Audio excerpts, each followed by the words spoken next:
let it bang, bang.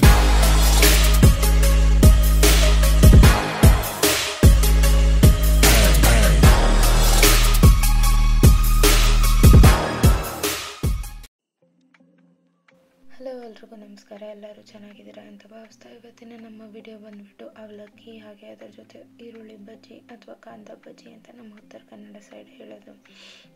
ಇಲ್ಲಿ ನಾನು 2 ರಿಂದ 3 ಟೇಬಲ್ ಸ್ಪೂನ್ ಕುಕ್ಕಿಂಗ್ ಆಯಿಲನ್ನು ತೊಗೊಂಡಿದ್ದೀನಿ. ಇದಕ್ಕೆ ನಾನಿವಾಗ 1 ಸ್ಪೂನ್ನಷ್ಟು ಸಾಸಿವೆಯನ್ನು ಹಾಕ್ತಾಯಿದ್ದೀನಿ. ಸಾಸಿವೆ ಸ್ವಲ್ಪ ಚಟಪಟ ಅನ್ನೋವಾಗ ಅದಕ್ಕೆ ನಿಮಗೆ ಇಷ್ಟವಾದಷ್ಟು ಕಡಲೆ ಬೀಜವನ್ನು ಹಾಕ್ಕೊಳ್ಳಿ. ಇಲ್ಲಿ ನಾನು 2 ಸ್ಪೂನ್ನಷ್ಟು ಹಾಕ್ಕೊಳ್ತಾ ಇದ್ದೀನಿ. ಒಂದು ಸರ್ತಿ ಕಡಲೆ ಬೀಜ ನೀಟಾಗಿ ಹುರ್ಕೊಂಡಾದ್ಮೇಲೆ ಅದಕ್ಕೆ ನಾನಿಲ್ಲಿ 5 ರಿಂದ 6 ಮೆಣಸಿನ್ಕಾಯನ್ನು ಹಾಕೋತಾ ಇದ್ದೀನಿ. ಇದು ನಿಮ್ಮ ಸ್ಪೈಸ್ ಲೆವೆಲ್ಗೆ ತಕ್ಕನಾಗೆ ನೀವು ಹಾಕ್ಕೊಳ್ಳಿ. ಒಂದು ಸರ್ತಿ ಮೆಣಸಿನ್ಕಾಯಿ ಹುರಿದಾದ್ಮೇಲೆ ಇದಕ್ಕೆ 1-2 ಎಸಳು ಕರಿಬೇವನ್ನು ಹಾಕ್ಕೊಳ್ಳಿ, ಹಾಗೆ ಹುರಿದ್ಕೊಳ್ಳಿ. ಕರಿಬೇವೆಲ್ಲ ಹುರ್ಕೊಂಡಾದ್ಮೇಲೆ ಇಲ್ಲಿ ನಾನು 2 ಚಿಕ್ಕ ಈರುಳ್ಳಿಯನ್ನು ತೊಗೊಂಡಿದ್ದೀನಿ. ಸೊ ಕ್ಲೀನಾಗಿ ಮೆಣಸಿನ್ಕಾಯಿ ಹಾಗೆ ಕರಿಬೇವನ್ನು ಹುರ್ಕೊಳ್ಳಿ.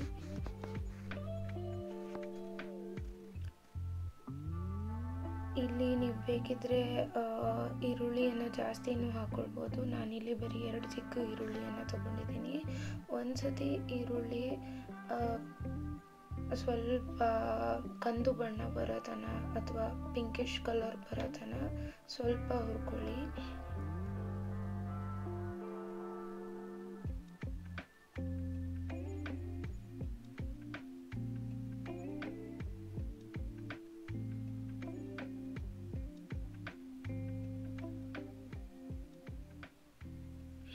ಒಂದ್ಸತಿ ಈರುಳ್ಳಿ ಹುರಿದಾದ್ಮೇಲೆ ನಾವಿದಕ್ಕೆ ಅರಿಶಿನ ಪುಡಿಯನ್ನು ಹಾಕ್ಕೊಳ್ತೀವಿ, ಹಾಗೆ ರುಚಿಗೆ ತಕ್ಕನಷ್ಟು ಉಪ್ಪನ್ನು ಬೆರೆಸ್ಕೊಳ್ಳಿ.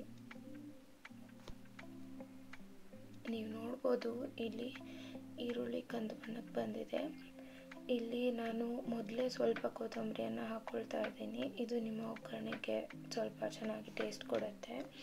ಹಾಗೆ ನಾನಿಲ್ಲಿ 1 ಚಿಕ್ಕ ಟೊಮ್ಯಾಟೊವನ್ನು ಹೆಚ್ಕೊಂಡ್ಬಿಟ್ಟು ಹಾಕ್ಕೊಂಡಿದ್ದೀನಿ. ಇದು ಆಪ್ಷನಲ್, ನೀವು ಟೊಮ್ಯಾಟೊ ಸ್ಕಿಪ್ ಕೂಡ ಮಾಡ್ಬೋದು ಅಥವಾ ನಿಮಗೆ ಇಷ್ಟ ಆಗಿದ್ದಲ್ಲಿ ಸ್ವಲ್ಪ ಜಾಸ್ತಿನೂ ಆ್ಯಡ್ ಮಾಡ್ಕೊಳ್ಬೋದು.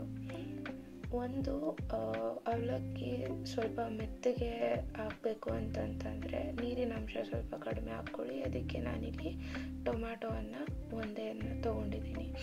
ಇವಾಗ ನಾನಿಲ್ಲಿ ರುಚಿಗೆ ತಕ್ಕನಷ್ಟು ಉಪ್ಪನ್ನು ಬೆರೆಸಿದ್ದೀನಿ, ಹಾಗೆ ಒಂದು ಸ್ವಲ್ಪ ಅಂದರೆ ಅರ್ಧ ಚಮಚದಷ್ಟು ಅರಿಶಿನ ಪುಡಿಯನ್ನು ಬೆರೆಸ್ಕೊಂಡಿದ್ದೀನಿ.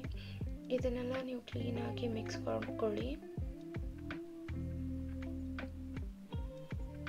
ಒಂದು ಸರ್ತಿ ನಿಮಗೆ ಟೊಮ್ಯಾಟೊ ಬೆಂದಿದೆ ಅಥವಾ ಮಷಿ ಅನ್ನೋಕ್ಕಿಂತ ಮೆತ್ತಗಾಗಿದೆ ಟೊಮ್ಯಾಟೊ ಅಂತ ಅಂದಾಗ ನೀವು ಆಪ್ಷನಲ್ ಸ್ವಲ್ಪ ಜಾಸ್ತಿ ಖಾರ ಇದ್ದರೆ ನೀವಿಲ್ಲಿ ಚಿಟಿಕೆಯಷ್ಟು ಸಕ್ಕರೆಯನ್ನು ಕೂಡ ಬಳಸ್ಕೋಬೋದು.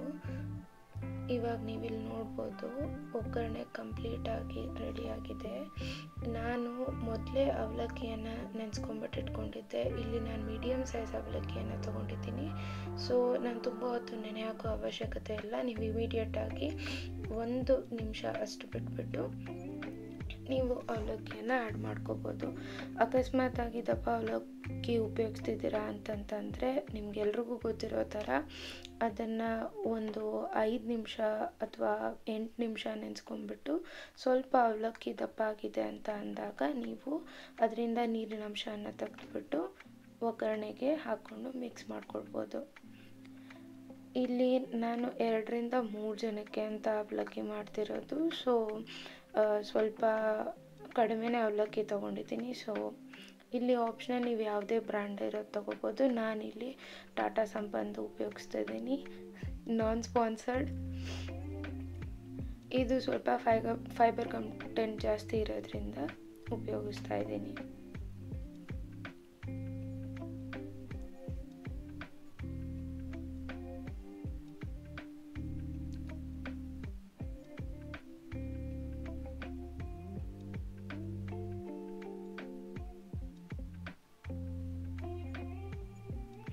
ನೀವು ಈ ಬ್ರೇಕ್ಫಾಸ್ಟ್ನ ಬೆಳಗ್ಗೆ ಆದರೂ ತಗೊಳ್ಳಿ ಅಥವಾ ಬ್ರಂಚ್ ಅಂತಲೇ ತಗೊಳ್ಳಿ ಅಥವಾ ಈವ್ನಿಂಗ್ ಟೈಮಲ್ಲಿ ಸ್ನ್ಯಾಕ್ ಅಂತಲೇ ನೋಡ್ಬೋದು. ಬಟ್ ಯೂಶ್ವಲಿ ಇದು ನಮ್ಮ ಮನೆಯಲ್ಲಿ ಬ್ರೇಕ್ಫಾಸ್ಟಲ್ಲಿ ಯಾವಾಗಾದರೂ ಒಮ್ಮೆ ಅಗದಿ ಬೇಜಾರಾದಾಗ ಮಾಡ್ಕೊಳ್ತಾ ತಿಂತಾ ಇರ್ತೀವಿ ನಾವು. ನೀವು ಒಂದು ಸರ್ತಿ ಅವಲಕ್ಕಿನ ಹಾಕಿದಾಗ ಕ್ಲೀನಾಗಿ ಒಗ್ಗರಣೆನ ಮಿಕ್ಸ್ ಮಾಡ್ಕೊಳ್ಳಿ. ಯಾಕೆ ಅಂತಂದರೆ ಅಲ್ಲಲ್ಲಿ ಏನಾದರೂ ಒಗ್ಗರಣೆ ಮಿಕ್ಕಿತ್ತು ಅಂತಂದರೆ ಅದು ಚೆನ್ನಾಗಿ ಟೇಸ್ಟ್ ಕೊಡಲ್ಲ ನೀವು ತಿನ್ನೋವಾಗ. ಸೊ ಒಂದು ಸರ್ತಿ ನೀವು ಮಿಕ್ಸ್ ಮಾಡ್ಕೊಂಡಾದಮೇಲೆ ನಾನು ಮೇಲಿಂದ ಇಲ್ಲಿ ಅರ್ಧ ಲಿಂಬೆಹಣ್ಣಲ್ಲಿ ಕಾಲು ಭಾಗ ಮಾತ್ರ ಲಿಂಬೆಹಣ್ಣು ರಸನ ಹಿಂಡ್ಕೋತಾ ಇದ್ದೀನಿ. ಇದು ನಿಮ್ಮ ಅವಲಕ್ಕಿಯ ಕ್ವಾಂಟಿಟಿ ಮೇಲೇನೂ ಡಿಪೆಂಡ್ ಆಗುತ್ತೆ. ಸೊ ಆಪ್ಷನಲ್ ಇದೆ ಇದು ಕೂಡ. ನೀವು ಅಕಸ್ಮಾತಾಗಿ ಟೊಮ್ಯಾಟೊ ಜಾಸ್ತಿ ಉಪಯೋಗಿಸಿದ್ರೆ ನಿಮಗೆ ಇಲ್ಲಿ ಲಿಂಬೆಹಣ್ಣಿನ ರಸವನ್ನು ಉಪಯೋಗಿಸೋದು ಬೇಡ. ಅಕಸ್ಮಾತಾಗಿ ನೀವು ಟೊಮ್ಯಾಟೊ ಆ್ಯಡ್ ಮಾಡಿಲ್ಲ ಅಂತಂದಾಗ ನೀವು ಕೊನೆಯಲ್ಲೇ ಆ್ಯಡ್ ಮಾಡ್ಬೋದು, ಅಥವಾ ಒಗ್ಗರಣೆ ಹಾಕೋವಾಗ ಸ್ವಲ್ಪ ಕಡಿಮೆ ಅಂಶದಲ್ಲಿ ಲಿಂಬೆಹಣ್ಣಿನ ರಸನ ಉಪಯೋಗಿಸ್ಕೊಳ್ಳಿ. ಇಲ್ಲಿ ನಾನು ಕಾಲು ಭಾಗನ ಹಿಂಡ್ಕೊಂಡಿದ್ದೀನಿ. ಕ್ವಿಕ್ಕಾಗಿ ಇದನ್ನು ಮಿಕ್ಸ್ ಮಾಡ್ಕೊಂಡಾದಮೇಲೆ ನಾನು ಇದಕ್ಕೆ ಕಡಲೆಪುರಿ ಪೌಡರನ್ನು ಉಪಯೋಗಿಸ್ತಿದ್ದೀನಿ, ಅಂದರೆ ಪುಟಾಣಿ ಪೌಡರ್ ಅಂತಲೇ ಹೇಳ್ಬೋದು ನೀವಿಲ್ಲಿ. ಇದು ಸ್ವಲ್ಪ ನಿಮ್ಮ ಅವಲಕ್ಕಿಯನ್ನು ಉದುರಾಗೂ ಮಾಡುತ್ತೆ, ಅಂತಂದರೆ ಬಿಡಿ ಬಿಡಿಯಾಗಿರುತ್ತೆ. ಅಷ್ಟೊಂದು ನಿಮಗೆ ಅವಲಕ್ಕಿ ಅಂಟ್ಕೊಂಡಿದೆ ಅಂತ ಅನಿಸಲ್ಲ ಅಥವಾ ಹತ್ಕೊಂಡಿದೆ ಅಂತ ಅನಿಸಲ್ಲ. ನಾನಿಲ್ಲಿ ಮೇಲ್ಗಡೆಯಿಂದ ಕೊತ್ತಂಬರಿಯನ್ನು ಕೂಡ ಹಾಕ್ತಾಯಿದ್ದೇನೆ. ಸೊ ಇದು ನನಗೆ ಇಷ್ಟ, ಹಾಗೆ ನಮ್ಮ ಮನೇಲಿ ನಮ್ಮ ಡ್ಯಾಡಿ ಆಗಲಿ ನಮ್ಮ ಅಮ್ಮಂಗಾದರೂ ಇಷ್ಟ ಅಂತ ಅಂದ್ಬಿಟ್ಟು ಮೇಲಿಂದನೂ ನಾನು ಸ್ವಲ್ಪ ಕೊತ್ತಂಬರಿಯನ್ನು ಆ್ಯಡ್ ಮಾಡ್ತಾ ಇದ್ದೇನೆ.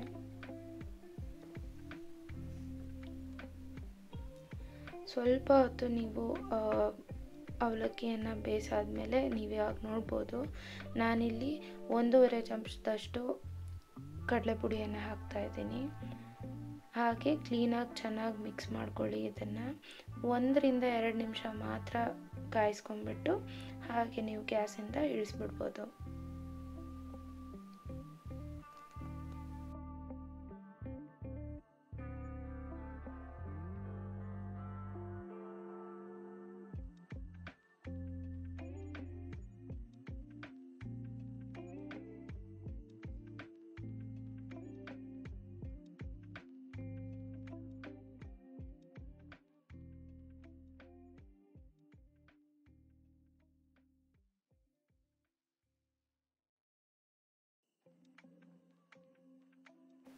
ಸೊ ಇವಾಗ ಅವಲಕ್ಕಿ ತುಂಬಾ ಚೆನ್ನಾಗಿ ಕಾಣ್ತಿದೆ. ಇದ್ರ ಜೊತೆಗೆ ನಾನು ಇವಾಗ ಈರುಳ್ಳಿ ಬಜ್ಜಿ ಮಾಡೋದು ಹೇಗೆ ಅಂತ ಹೇಳ್ಕೊಡ್ತೇನೆ.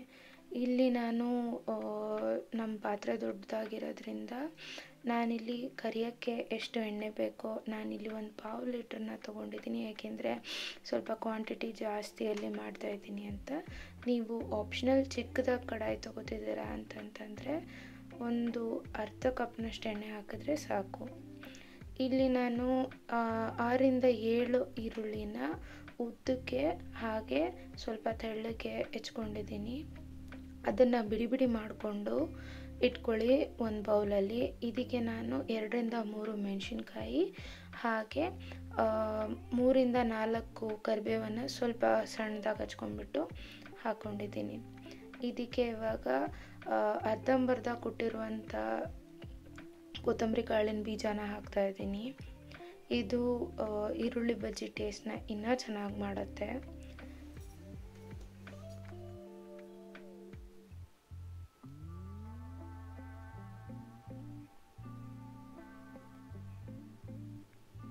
ಹಾಗೆ ಇಲ್ಲಿ ನಾನು ಸ್ವಲ್ಪ ಒಂದು ಅರ್ಧ ಚಮಚದಷ್ಟು ಅಥವಾ ಅದಕ್ಕಿಂತ ಕಡಿಮೆ ಸ್ವಲ್ಪ ಅಜ್ವಾನನ ಹಾಕ್ತಿದ್ದೀನಿ. ಇದು ಡೈಜೆಷನಲ್ಲಿ ಕೂಡ ಹೆಲ್ಪ್ ಮಾಡುತ್ತೆ, ಹಾಗೆ ಬಜ್ಜಿಯ ಟೇಸ್ಟನ್ನು ಕೂಡ ಎನ್ಹಾನ್ಸ್ ಮಾಡುತ್ತೆ.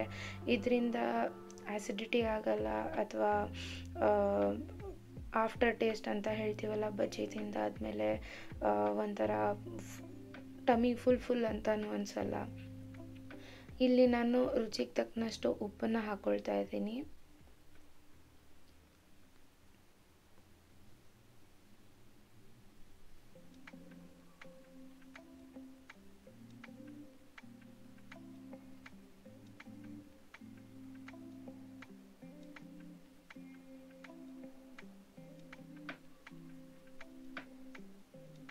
ಇದು ಆಪ್ಷನಲ್ ಆಗಿದೆ, ನೀವು ಬೇಕಿದ್ದರೆ ಖಾರದ ಪುಡಿಯನ್ನು ಹಾಕೋಬೋದು ಅಥವಾ ಸ್ಕಿಪ್ ಕೂಡ ಮಾಡ್ಬೋದು. ಇಲ್ಲಿ ನಾನು ಅರ್ಧ ಚಮಚದಷ್ಟು ಖಾರದ ಪುಡಿಯನ್ನು ಹಾಕ್ಕೊಳ್ತಾ ಇದ್ದೀನಿ.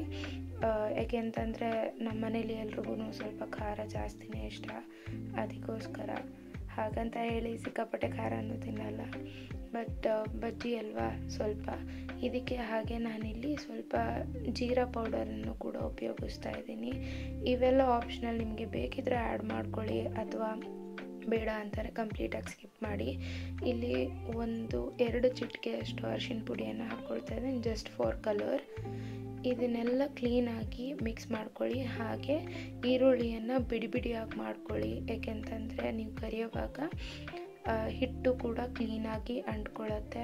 ಹಾಗೆ ಈರುಳ್ಳಿ ಬಜ್ಜಿ ಅಲ್ವಾ, ಸೊ ನೀವು ನೋಡಿರ್ಬೋದು ಆಚೆ ಕಡೆ ಎಲ್ಲ ಸಿಗುತ್ತೆ, ಬಿಡಿ ಬಿಡಿಯಾಗಿ ಈರುಳ್ಳಿ ಪೀಸ್ ಸಿಗ್ತಾ ಇರುತ್ತೆ. ಸೊ ಅದಕ್ಕೋಸ್ಕರ ಇಲ್ಲಿ ನಾನು ಇದಕ್ಕೆ ಇವಾಗ ಕಡಲೆ ಹಿಟ್ಟನ್ನು ಆ್ಯಡ್ ಮಾಡ್ಕೊಳ್ತಾ ಇದ್ದೀನಿ. ಇಲ್ಲಿ ಫಸ್ಟು ಹಂತವಾಗಿ ಮಾಡ್ಕೊಳ್ಳಿ. ಫಸ್ಟಿಗೆ ನಾನಿಲ್ಲಿ 1.5 ಕಪ್ನಷ್ಟು ತೊಗೊಳ್ತಾ ಇದ್ದೀನಿ. ಇದನ್ನು ಫಸ್ಟು ನೀರನ್ನು ಸ್ವಲ್ಪ ಚಿಮುಕಿಸ್ಬೇಕು ಅಂತಲೂ ಅವಶ್ಯಕತೆ ಇಲ್ಲ, ಬೇಕಿದ್ರೆ ಆ್ಯಡ್ ಮಾಡ್ಕೊಳ್ಳಿ. ಇಲ್ಲ ಅಂತಂದರೆ ಫಸ್ಟು ಡೈರೆಕ್ಟಾಗಿ ಬರೀ ಕಡಲೆ ಹಿಟ್ಟನ್ನು ಹಾಕ್ಕೊಂಡ್ಬಿಟ್ಟು ನಾವೇನು ಈರುಳ್ಳಿ ಅದೆಲ್ಲ ಮಿಕ್ಸ್ ಮಾಡ್ಕೊಂಡಿದ್ವಿ ಅಲ್ವಾ, ಅದನ್ನೆಲ್ಲ ಕ್ಲೀನಾಗಿ ನೀಟಾಗಿ ಎಲ್ಲ ಈರುಳ್ಳಿಗೂ ಹಿಟ್ಟು ಹತ್ತೋ ಥರ ಮಿಕ್ಸ್ ಮಾಡ್ಕೊಳ್ಳಿ. ಅದೆಲ್ಲ ಒಂದು ಸರ್ತಿ ಆದಮೇಲೆ ಇಲ್ಲಿ ನಾನು 1-2 ಚಮಚದಷ್ಟು ಮಾತ್ರ ನೀರನ್ನು ಉಪಯೋಗಿಸ್ತಾ ಇದ್ದೀನಿ.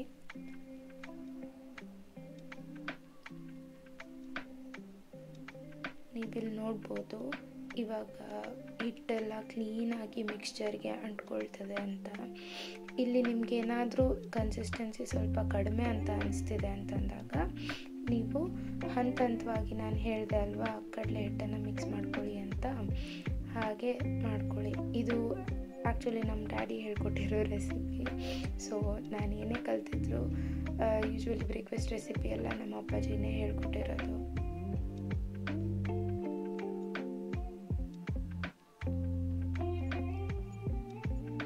ನನಗಿಲ್ಲಿ ಮಿಕ್ಸ್ಚರ್ ಸ್ವಲ್ಪ ತಿಳಿಯಾಗಿ ಅನಿಸ್ತಿತ್ತು, ಅದಕ್ಕೋಸ್ಕರ ಇನ್ನೊಂಚೂರು ಕಡಲೆ ಹಿಟ್ಟನ್ನು ಹಾಕ್ಕೊಳ್ತಾ ಇದ್ದೀನಿ.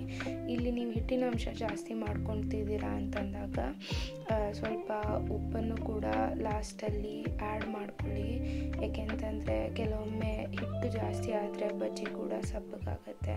ನಾನಿಲ್ಲಿ ಸೋಡಾ ಪುಡಿಯನ್ನು ಉಪಯೋಗಿಸ್ತಿಲ್ಲ, ಯಾಕೆಂತಂದರೆ ಅದರಿಂದ ಬರೀ ಸ್ವಲ್ಪ ಸಮಯ ತನಕ ಅದು ಖಡಕ್ಕಾಗಿ ಬರ್ಬೋದು ಬಜ್ಜಿ. ಇದನ್ನು ಒಂದು 5-10 ನಿಮಿಷ ಬಿಡಿ. ಆಮೇಲೆ ನಾನು 1 ಚಮಚದಷ್ಟು ಅದನ್ನು ಕಾಯ್ದಿರೋ ಎಣ್ಣೆಯನ್ನು ಹಾಕ್ಕೊಳ್ತಿದ್ದೀನಿ. ಇದು ನಿಮ್ಮ ಬಜ್ಜಿಗಳನ್ನು ಸ್ವಲ್ಪ ಕ್ರಿಸ್ಪಿಯಾಗೂ ಮಾಡುತ್ತೆ, ಹಾಗೂ ಎಣ್ಣೆ ಜಾಸ್ತಿನೂ ಇಟ್ಕೊಳ್ಳಲ್ಲ. ಇಲ್ಲಿ ನೋಡಿ ನಾನು ಬಿಡಿ ಬಿಡಿಯಾಗಿ ಬಿಡ್ತಾ ಇದ್ದೀನಿ ಬಜ್ಜಿಯನ್ನು. ಎಣ್ಣೆಯಲ್ಲಿ ನೀವು ಸ್ವಲ್ಪ ಪೂರ್ತಿ ಕಾದಾದ್ಮೇಲೆ ಬಜ್ಜಿಯನ್ನು ಹಾಕಿ, ಇಲ್ಲ ಅಂತಂತಂದರೆ ಬಜ್ಜಿ ಹಸಿಬಿಸಿಯಾಗಿ ಕರೆದ್ಬಿಟ್ಟು ಬರುತ್ತೆ. ಇಲ್ಲಿ ನಾನು ಮೀಡಿಯಮ್ ಫ್ಲೇಮಲ್ಲಿ ಕರಿತಾ ಇದ್ದೀನಿ. ಸೊ ನೀವು ಇದನ್ನು ಮೀಡಿಯಮ್ ಲೋ ಅಥವಾ ಇನ್ ಬಿಟ್ವೀನ್ ಸ್ವಲ್ಪ ಜಾಸ್ತಿ ಅಥವಾ ಮೀಡಿಯಮ್ ಮಧ್ಯದಲ್ಲಿ ಹಾಕ್ಬಿಟ್ಟು ಬಜ್ಜಿಗಳನ್ನು ಕರ್ಕೊಳ್ಳಿ.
ನೀವು ಇವಾಗ ನೋಡ್ಬೋದು ಬಜ್ಜಿ ಆಲ್ಮೋಸ್ಟ್ ಗೋಲ್ಡನ್ ಬ್ರೌನ್ ಕಲರ್ ಆಗಿ ಬಂದಿದೆ, ಅಂದರೆ ಕಂದು ಬಣ್ಣಕ್ಕೆ ಬಂದಿದೆ. ಸೊ ಇವಾಗ ನಾವು ಬಜ್ಜಿಗಳನ್ನು ತೆಗೆಯೋಣ. ಸೊ ನಾನಿಲ್ಲಿ ಯೂಶ್ವಲಿ ಟಿಶ್ಯೂ ಪೇಪರ್ ಮೇಲೆ ಹಾಕ್ತೇನೆ, ಸೊ ದ್ಯಾಟ್ ಎಕ್ಸೆಸ್ ಏನಾದರೂ ಆಯಿಲ್ ಕಂಟೆಂಟ್ ಇದ್ದರೆ ಹೋಗಲಿ ಅಂತ. ಇದು ಕೂಡ ನಿಮ್ಗೆ ಆಪ್ಷನಲ್, ನೀವು ಬೇಕಿದ್ರೆ ಡೈರೆಕ್ಟಾಗಿ ಹಾಗೆ ತಟ್ಟೆಯಲ್ಲೂ ಹಾಕ್ಕೊಂಡ್ರು ನಡೆಯುತ್ತೆ. ಟಿಶ್ಯೂ ಪೇಪರ್ ಬದಲಿ ನೀವು ಮನೇಲಿ ಏನಾದರೂ ಹಳೆ ನ್ಯೂಸ್ ಪೇಪರ್ ಇದ್ದರೂ ಕೂಡ ಅದನ್ನ ಬಳಸ್ಕೊಳ್ಳಿ.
ಸೊ ನೀವು ಇವಾಗಿಲ್ಲಿ ನೋಡ್ಬೋದು ಬಿಸಿ ಬಿಸಿ ಬಜ್ಜಿ ರೆಡಿಯಾಗಿದೆ. ಸರಿ, ನಡೀರಿ ಎಲ್ಲರಿಗೂ ಸರ್ವ್ ಮಾಡೋಣ. ಈ ನನ್ನ ಇವತ್ತಿನ ವಿಡಿಯೋ ನಿಮಗೆ ಇಷ್ಟ ಆದಲ್ಲಿ ಲೈಕ್, ಸಬ್ಸ್ಕ್ರೈಬ್ ಹಾಗೂ ಆದಷ್ಟು ನಿಮ್ಮ ಸ್ನೇಹಿತರ ಜೊತೆ ಶೇರ್ ಮಾಡಿ.